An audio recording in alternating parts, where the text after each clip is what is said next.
지금까지 배워왔던 성경을 보는 안목에 대해서 이게 정리 겸 우리가 또 어떻게 보면 조직신학적으로 또 성서신학적으로 그것을 정리해 보려고 합니다. 사실 이 시대에 하나님의 성경의 말씀을 통째로 보고 또 듣고 읽는다는 것이 쉽진 않습니다. 그러나 사실 모든 것이 조직이 있고 사람의 신체를 보더라도 뼈와 또 이런 신경과 피, 어떤 핏줄 이러한 조직체로 구성되어 있어서 우리가 생각하고 말하고 행동하지 않습니까? 사실 하나님의 성경의 말씀도 그렇게 유기체적으로 다 연결이 되어 있는 것입니다. 창세기부터 계시록까지 하나님의 의도 아래서 주님께서 이루고자 하는 그 뜻대로 말씀들이 잘 연결되어 있고요. 또 성령으로 감동된 자들을 통해서 기록되었기 때문에 그렇게 하나님께서 원하시는 대로 성경 66권이 잘 연결되어 있습니다. 그렇다면 우리가 이 성경을 통해서 어떻게 이 성경에 대한 나타난 하나님의 의도를 온전히 깨닫고 또 주님께서 계시하신 그 계시를 그대로 받을 수 있을까 하는 것이 우리의 관건인 것이죠. 그래서 물론 성경을 이제 처음 보시는 분들은 이 성경을 통해서 뭔가 하나님을 믿고 싶은데 하나님이 어떤 뜻으로 이런 말씀을 하셨을까라는 그 자체를 단번에 알아챈다는 것은 쉽지 않을 것입니다. 그렇기 때문에 이제 여기에 대한 배경을 연구하기도 하고 또 때로는 이 성경이 기록될 당시에 그 원어라는 그 원어가 어떻게 기록되었을까, 그 원어의 의미가 무엇일까 하는 것들을 또 고찰해 보기도 하고 또 어떤 문학적인 면을 통해서 이 성경 자체가 과연 사람들이 이 문학적으로 표현하는 표현 방식에 의하면 이 성경은 어떻게 표현이 되었을까라고 이제 다방면으로 이 성경에 대해서 많이 연구를 해왔고 또 그렇게 계속적으로 연구를 또 할 것입니다. 그러나 중요한 것은 어떠한 배경에서 또한 어떠한 언어적인 문자의 해석을 했을지라도 그것이 하나님의 의도와 하나님께서 이루고자 하는 뜻과 맞지 않는다면 그것은 온전하지 못한 것이죠. 그래서 사실 이제 성경이 어떻게 읽어지네, 성경의 내용을 알 수 있네, 이거보다 더 중요한 것은요, 성경을 통해서 하나님의 마음을 읽는 것이라고 생각합니다. 하나님의 마음이 이 성경에 담겨져 있고 사실 우리 인간은 흙으로 지으사 그의 생기를 넣어서 생명이 되었기 때문에 속사람과 겉사람으로 이루어져 있고 이 속사람에 대해서는 이 마음을 중심으로 해서 그 영혼이 움직이게 되어 있는 것이죠. 그래서 하나님은 우리의 마음 중심을 보신다 이렇게 말씀하시고 그 마음 중심에서 생명이 나오기 때문이다. 모든 생명은 이렇게 영에서부터 시작되는 것이고 또 성경은 바로 그렇게 하나님의 성령으로 기록되었고 하나님이 하신 말씀은 바로 영적인 것이다. 내가 너에게 이른 말이 영이요 생명이다라고 말씀하신 것입니다. 그래서 사실 하나님의 이 말씀은 영적인 그 주님의 마음을 우리가 또 깨달아지고 그것이 느껴질 때에 온전히 성경을 읽었다라고 우리는 말할 수 있는 것입니다. 수천독을 할지라도 주님의 마음을 이것에서 찾지 못한다면 그 성경은 하나의 밖에 있는 떡과 같은 것이죠. 이 떡을 먹어서 내 속에 피가 되고 살이 되어야 하는데 밖에 있는 떡처럼 그렇게 하나님의 마음을 모르고 성경을 본다면 그저 눈으로 헤아리고 또 손으로 만져봤을 뿐이지 내 것이 되지 못하는 것입니다.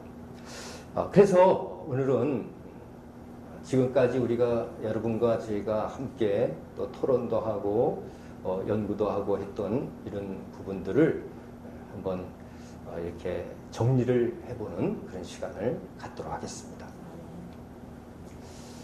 자, 우리 하나님의 성경의 말씀이 유기체적이라는 것은 우리 세상의 빛을 통해서 볼 때 가장 아름다운 또 모든 빛을 볼 수 있는 빛이 무엇인가 라고 생각한다면 무지개를 우리가 알 수 있어요.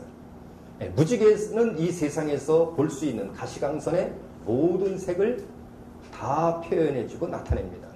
그러나 사람들이 그 색을 보고 전체 색깔을 이렇게 기억하고 또 상기하는 자는 많지 않을 것입니다. 우리 눈에 보는 것도 그런데 사실 성경에 나타난 그 빛은 세상에 나타난 빛과 차이가 있죠. 그것을 영광이라고 하는데 영원한 하나님의 빛이신데 하나님께서 천지를 창조하실 때 빛이 있으라 라고 하셨을 때의 그 빛과 또 창조 과정에서 넷째 날에 큰 광명과 작은 광명을 이루게 하시고 별들을 이루게 했죠. 그 해와 달의 그 빛은 첫째 날의 빛과는 차이가 있죠. 이 첫째 날의 빛은 우리 신약성경에서 예수 그리스도께서 오실 때 요한복음에서 또 마태복음에서도 예수 그리스도께서 빛으로 오신 것을 말씀하고 있습니다. 예수 그리스도께서 빛으로 오셨다는 것은 바로 이 창세기의 첫째 날에 하나님께서 빛을 있으라 하실 때의 그 영광의 빛, 영적인 빛이요 세상의 빛을 비추게 하는 그러한 영적인 빛이다 하는 것입니다. 바로 이 성경은 그러한 보이지 아니하는 영적인 내용들이 가득 실려 있는 것입니다. 주님의 마음은 바로 예수께서도 말씀하셨기에 원래 영은 피와 살이 없다. 그러나 나는 피와 살이 있다. 예수 그리스도는 영체이지만 피와 살이 있다고 부활하셔서 말씀하셨어요. 그것은 예수 그리스도의 육체가 우리 빛을 통해서 볼 수 있는 육체지만 그 말씀이 육신이 돼서 그 말씀으로 행하셨던 모든 것들은 빛이었다. 너희는 빛을 발하라 했을 때 우리 빛을 발한다는 것은 예수 그리스도께서 행하셨던 말씀이 육신에 대해서 비추셨던 그 옳은 행실들을 말하는 것이죠. 자, 그렇다면 이 성경의 말씀을 우리가 이해하기 전에 먼저 이처럼 영적인 부분과 또 육체적인 부분이 있다는 것을 알고 보아야 할 것입니다. 그렇기 때문에 인간은 영적인 부분이 있고 또 육체적인 부분도 있는 것이죠. 우리가 신앙생활하고 하나님의 말씀을 해석하고 깨달을 때에 이 하나님의 말씀에 내 육체적인 부분을 두고 말씀하시는 것인가 영적인 부분을 두고 말씀하시는 것인가 라는 것을 우리가 확실히 구분할 수 있어야 되는 것입니다. 그것은 일단 구약과 신약으로도 나눠져 있어요. 구약은 육체의 예법이라고 하여서 인간이 죄를 짓고 나서 그 영이 죽었기에 육체의 겉사람으로 살아감으로 말미암아 그 겉사람을 통제할 수 있는 그 십계명을 통한 율법을 주신 것입니다. 율법은 육체의 예법이라는 것이죠. 이것은 한시적인 것이고 우리 육체가 있을 때만 필요한 법입니다. 구약에서 말씀하시는 그 하나님의 말씀은 바로 우리 육체의 예법이에요. 이것은 영의 예법인 진리가 올 때까지만 이것이 필요한 것이었다. 물론 그것을 폐하라는 것은 아니지만 그러므로 예수 그리스도께서 오심으로 이 육체의 예법은 이제 거기까지만 개혁할 때까지만 맡겨둔 것이고 예수 그리스도를 통해서 이제 내적인 하나님 나라의 새로운 법이 하나님 나라의 법이 이 땅에 바로 도래한 것입니다. 그래서 예수께서 오시자마자 첫 번째 말씀은 회개하라 천국이 가까웠느니라. 이제 하나님 나라의 법으로 살 때가 되었다는 것이죠. 그러면서 첫 번째 설교가 산상수훈입니다.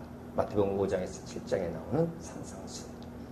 심령이 가난한 자가 복이 있다고 하면서 또 그 율법을 육체적으로 지켜왔던 것들을 이제 내적인 법으로 승화시키고 있는 것입니다.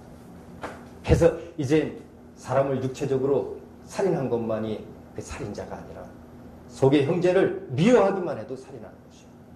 또 실질적인 육체로 간음한 것만이 간음이 아니라 마음에 품기만 해도 간음한 것이다라고 표현하지 않습니까? 바로 이러한 모든 것들. 그러므로 이 신약의 시대에 와서 우리는 표적을 구하는 자도 아니요, 인간의 겉사람의 지혜를 구하는 자도 아니요, 이제 그 영적으로 우리에게 계시해 주신 최고의 절정인 예수 그리스도의 십자가의 도를 통하여 우리는 하나님의 계시를 받은 자들이다 하는 것입니다. 자, 우리가 이러한 기본적인 내용을 안다면 이제 성경을 볼 때 이런 구약적인 이런 육체 예법도 있지만 이 육체 예법을 완성하여 사랑으로서, 이 사랑으로 또 죄와 허물을 덮으시고 율법을 완성하고 우리를 심판에서 해방시켜준, 구약의 어떠한 법도 심판에서 해방시켜줄 법이 없거든요. 죄사하는 법이 없다는 거예요.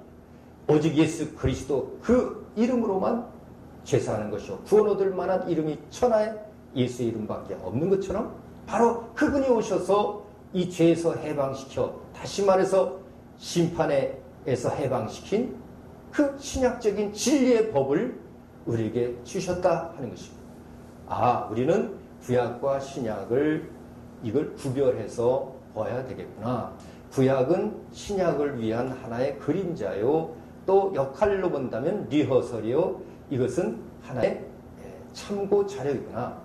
진정한 것은 오직 예수 그리스도를 중심으로 한 것이구나 라는 것을 우리는 먼저 알아야 할 것입니다.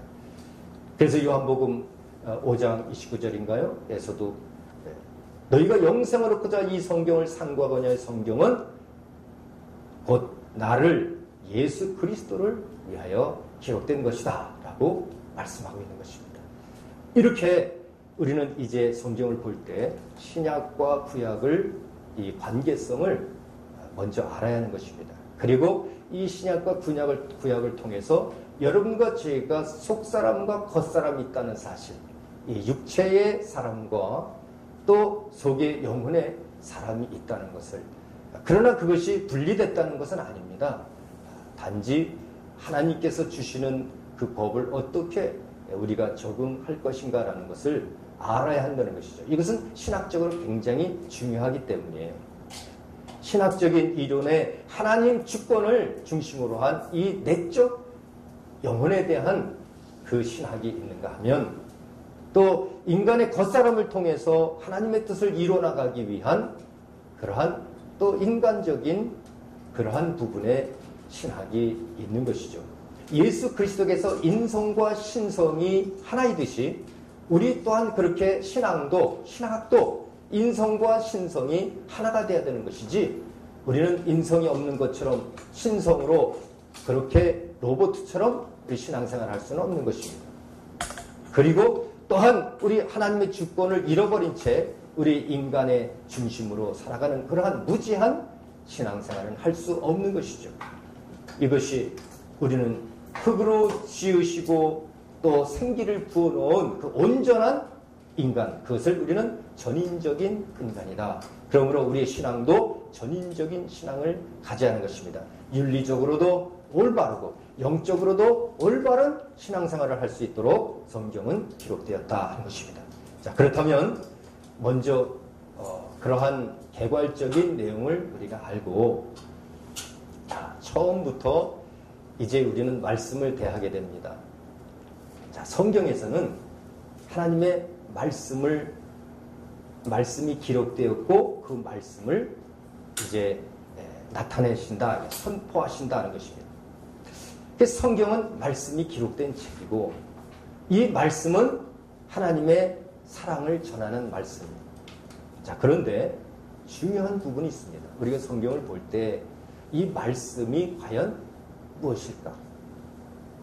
누구든지 하나님께서 말씀하신 것이 그냥 말씀이다 라고 이렇게 표현할 수도 있겠지만, 주님의 마음을 알기 위해서는 우리가 그 말씀을 또 다방면에서 볼 줄도 알아야 합니다.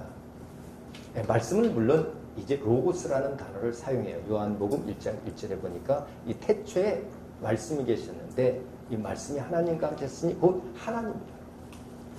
그래 이 말씀이 사실 하나님의 본질을 드러내는 것이요. 이 말씀이 하나님이다 하는 것은요. 하나님의 본질이 말씀이다. 아니 무슨 본질이 필요합니까?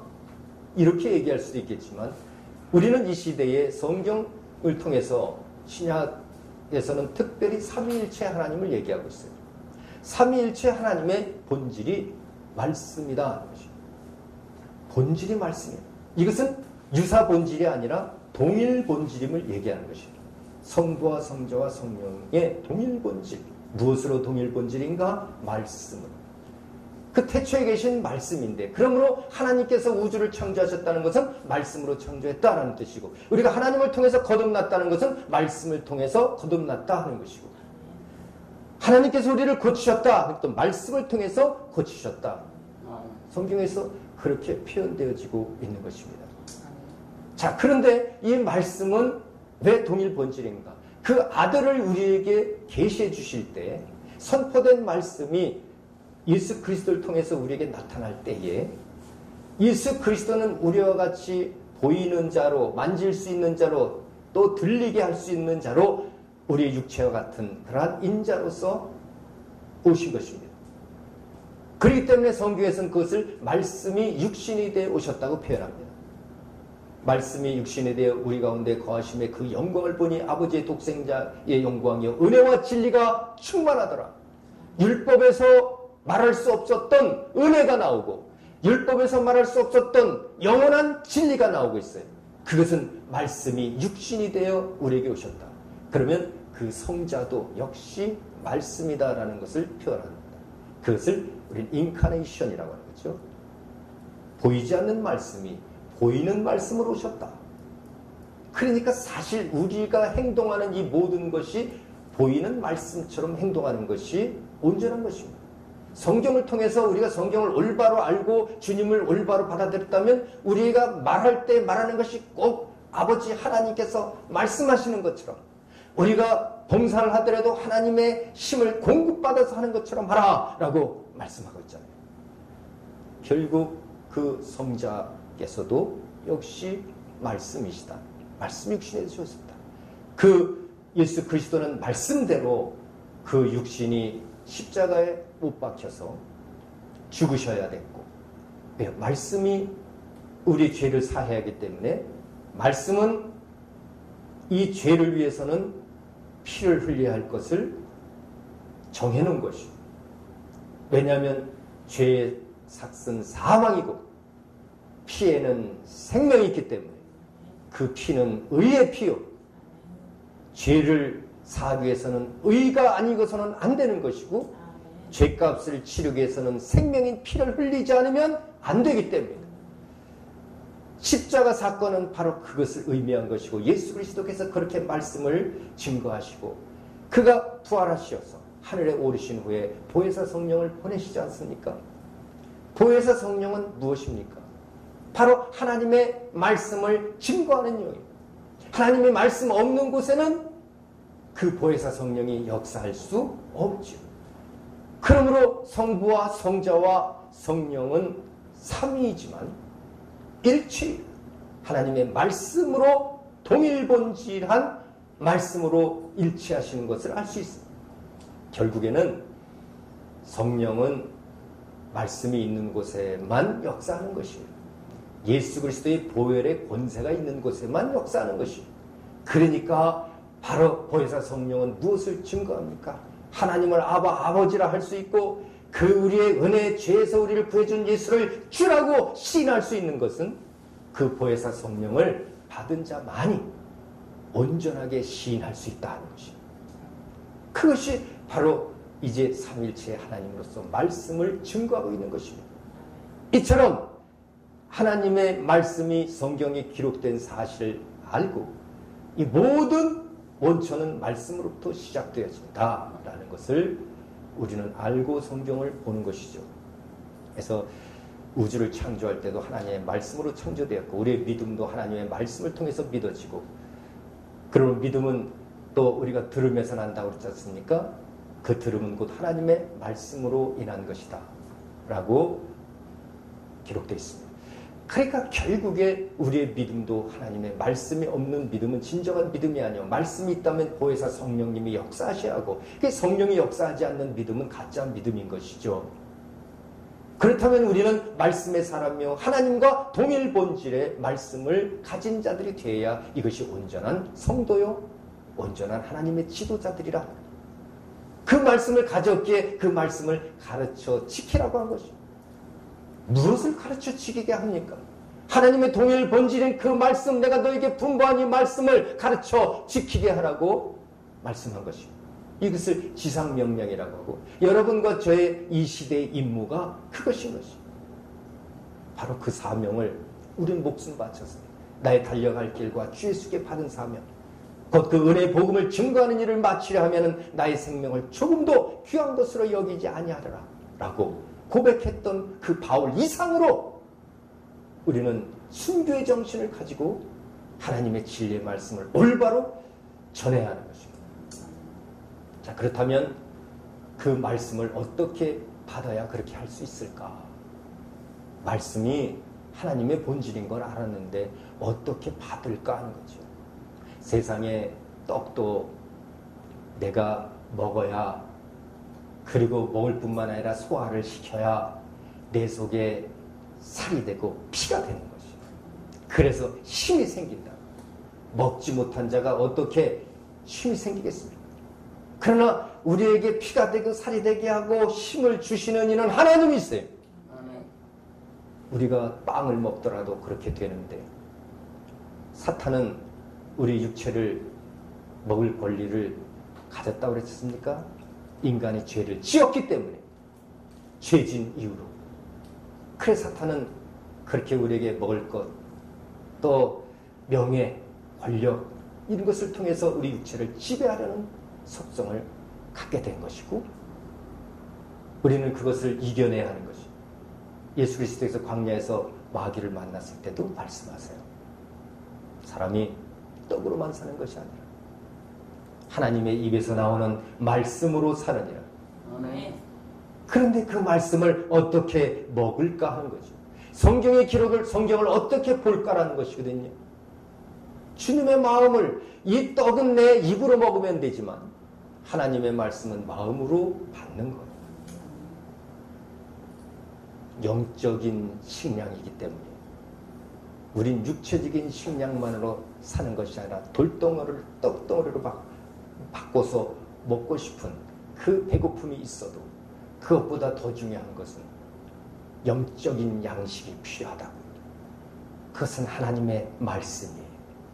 하나님의 피가 필요하다고요. 우리는 하나님의 피를 삼위일체적으로 예수의 피라고 말하는 것입니다. 그는 십자가에서 못 박혀서 그 피를 우리에게 보여줬어요. 볼 수 없는 피를 보게 했어요. 우리 죄를 사하는 권세가 그 속에 있었어요. 그것은 구약시대의 어린 양이 흘린 피를 통해서도 우리는 증거할 수 있는 것입니다.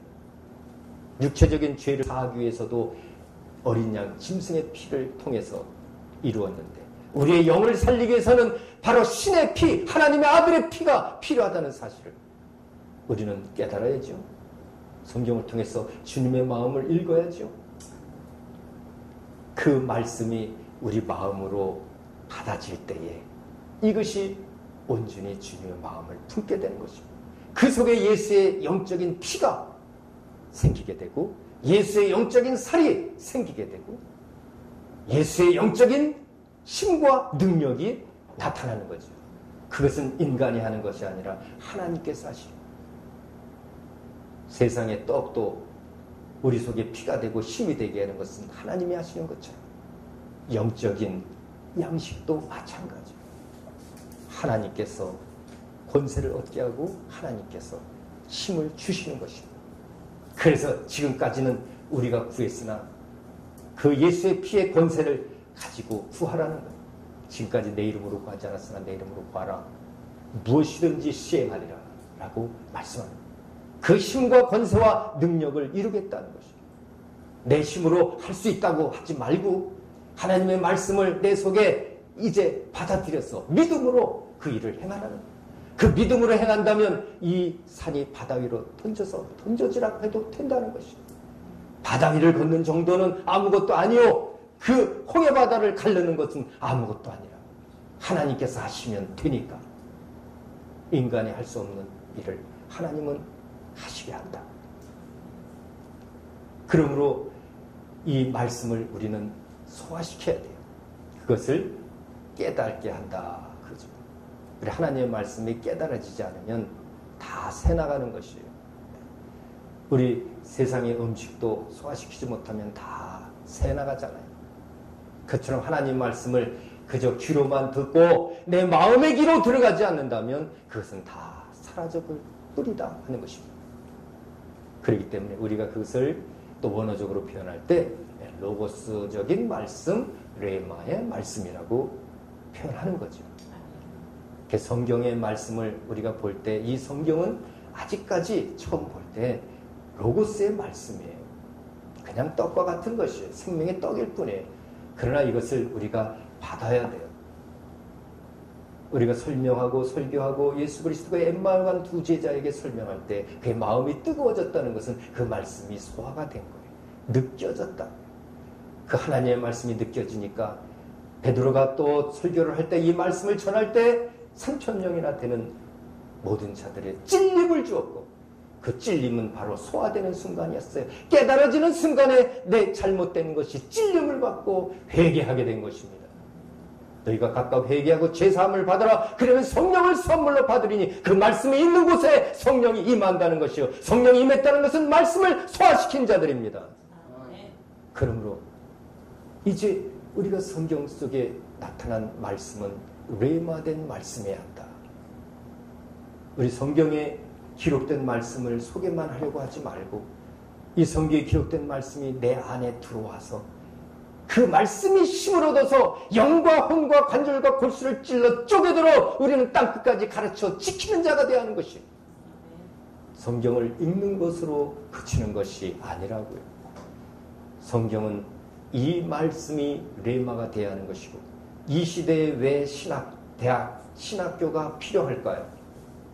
이 말씀이 레마의 말씀으로 저들을 통해서 땅끝까지 전하기 위하여 로고스의 말씀은 전하지 않아도 얼마든지 있습니다. 성경책만 찍어내면 그 속에 로고스의 말씀이 가득가득 담겨 있으니까요. 그러나 그것을 한 사람이라도 깨닫는 자가 있어야죠. 노아 시대 때 하나님의 말씀을 듣고 산다고 하지만 진정으로 하나님의 말씀을 그렇게 레마적인 말씀으로 받아서 지킨 자는 많지 않았습니다. 오직 노아의 8 식구였다고요. 나머지는 육체의 사람, 하나님의 말씀을 깨달지도 못하는 육체의 사람. 그러므로 그들은 순종할 수 없었습니다. 모두가 물로 씻김을 받았어요. 다 물로 죽음을 당했다는 거죠. 이 시대에 진정으로 하나님의 성경의 말씀을 배경이나 원어로만 해석하려는 것이 아니라 주님의 마음을 읽고 그것이 깨달아져야 하는 것이에요. 구약과 성경의 관계를 올바로 이해하고 우리 겉사람과 속사람의 이 관계를 올바로 알아서 우리는 죄를 짓고자 하는 소원이 있다는 것을 알고 내 정력을 내가 이길 수 없다는 것을 알고 우리는 주님을 의지해야 하는 것이에요. 말씀이 내 안에서 레마된 자들만이 하는 것입니다. 깨달아지지 않으면 할 수 없는 것이에요. 힘과 능력이 없어요. 세상의 음식이 내 속에 들어오지 않으면 보이는 떡이지 관계가 없다고요. 우리는 성경의 말씀을 깨달아지도록 레마가 되도록 그러기 위해서는 하나님의 성령을 통해서 성경이 쓰여졌기에 하나님의 성령을 통해서 조명되어진 말씀이 우리에게 임하는 것입니다. 이렇게 이제 우리가 성경을 볼 때 말씀은 이 로고스적인 말씀과 레마적인 말씀이 같이 있다는 사실을 알고 성경을 봐야 하는 것이에요. 그래서 한 요절요절을 보더라도 그것이 레마가 되도록 그리고 성도님들에게 우리가 전할 때에도 여러분들도 그렇게 레마가 되도록 전해야죠. 세상에 재미있는 것, 예와 세상의 예와 다 좋습니다. 좋지만 그 말씀이 말씀 그대로 그 안에 레마되지 못하도록 한다면 그들의 웃음과 그들의 기쁨은 다 흘러가는 시냇물과 같은 것이라고요. 하나님의 말씀이 온전히 레마가 되도록 그 말씀이 온전히 진리로 받아지도록 전해야 하는 것입니다. 그것이 진정한 사랑이에요.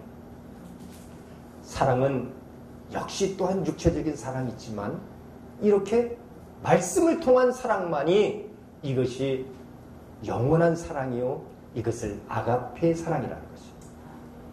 말씀을 통한 사랑이 아가페 사랑이요 이 말씀이 하나님과 같게 하나님의 동일 본질이기 때문에 하나님의 사랑을 우리는 바로 그 진정한 아가페 사랑이라고 말하는 것이다. 그 사랑을 누가 할 수 있겠습니까? 하나님과 같이 말씀이 있는 자만이 하는 것이. 성경은 얘기하고 있어요. 하나님 말씀 받은 자를 신이라 하였거늘 너희가 어찌하여 나를 참나마다 하느냐. 보세요.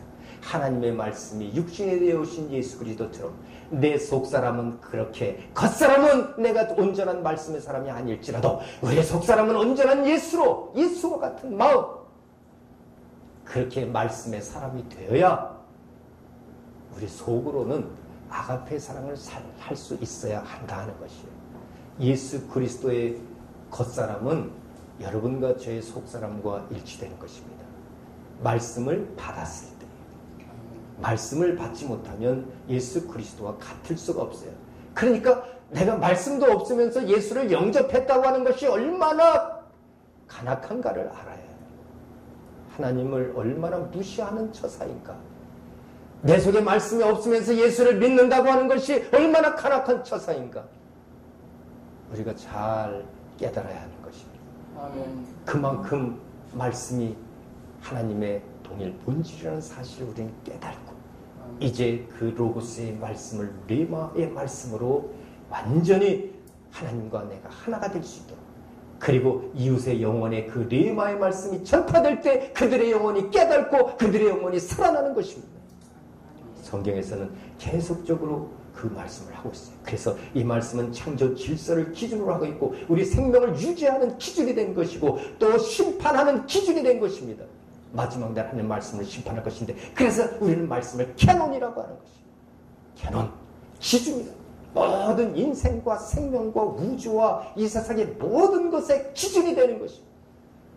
말씀을 떠나서는 은사도 소용이 없는 것이요 말씀을 떠나서는 내 기도도 소용없는 것이요 말씀을 떠나서는 내 신앙도 소용이 없다는 것을 알게 되잖아요. 다시 말해서 하나님이 나와 함께 하지 않으면 우리는 아무 소용이 없는 것이다. 이렇게 우리는 말씀을 통해서 이 성경에 그 말씀이 기록되어 있다는 것을 알고 레마가 되도록 성경을 보아야 할 것이다 하는 것입니다.